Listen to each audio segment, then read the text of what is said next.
Hello, and welcome back to another episode of In the Pink.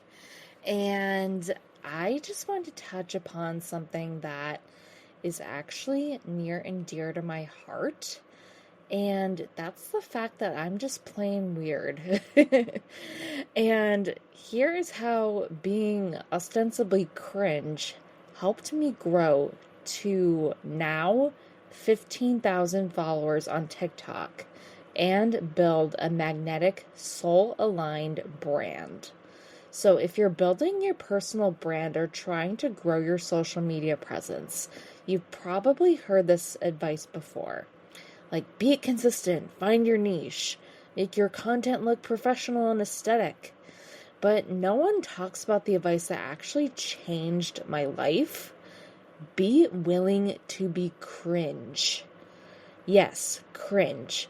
Awkward, emotional, unfiltered, the list goes on. The version of you that doesn't always have the perfect lighting, the perfect angle, the script, but has a message that actually matters. And here is what happened when I leaned into that version of myself. Once again, I gained over 15,000 followers on TikTok. I attracted over 3,000 aligned souls on Instagram. I have received DMs and in-person comments saying, "You're the reason why I feel less alone, and you're so good at what you do." And I built a brand rooted in truth, not trends, guys, okay? And here's why cringe content is actually the secret to magnetic growth and how you can use this energy to build your dream brand and your community. But first of all, what does cringe even mean?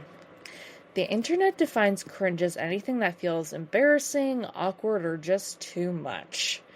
But in the context of personal branding and manifestation, cringe really means this. You're brave enough to be seen before you're fully ready. Cringe is the version of you that shows up anyway, that says the most vulnerable things, that dances even when you don't know how, that shares your real story without over-editing it to perfection. And it's not unprofessional, it's unfiltered. And guess what? That's what people are craving. And here is why cool in quotation marks, just simply does not convert. Let's be honest, cool is often just a mask. It's the curated version of yourself you think will be accepted. It is the version of you that tries to fit the mold or stay on point, on trend, blah, blah, blah. But when you water yourself down to be liked, you disconnect from your magic. Cool might get you views, but cringe creates community. Cool might get you applause, but cringe gets you DMs that say, "You changed my life for the better," may I add. If you want true engagement, brand loyalty, and impact, you have to be willing to go there.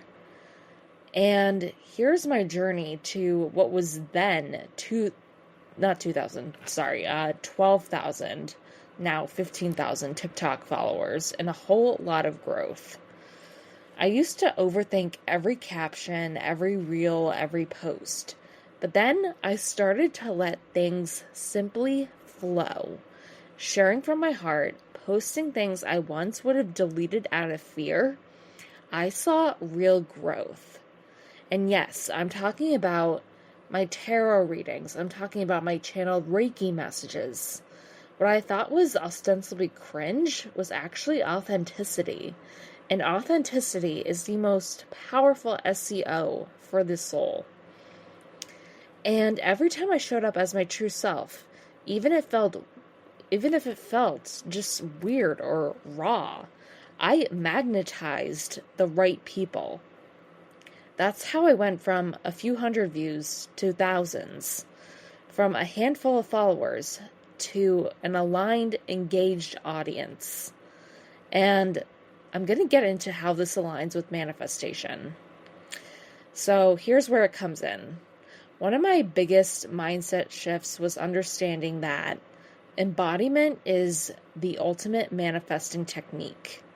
If I wanted to attract a bigger audience, I had to show up as the version of me who already had one. That meant posting without waiting for external validation. That meant trusting my voice even when my reach was low. That meant acting from alignment, not algorithm pressure. The more I showed up as my future self, the more that version of me became my current reality. And I'm going to get into the manifestation plus marketing formula that worked for me. Cringe equals authenticity. The more honest I was, the faster I grew. 2, consistency equals trust. Not just in my audience, but in myself. 3, embodiment equals magnetism. When I stopped chasing and started being, the growth came naturally. And finally, ease equals expansion. I stopped hustling and started flowing. That's when things took off. And here are some practical tips to embrace your cringe era. Because let's be real and in. Cool is out, guys.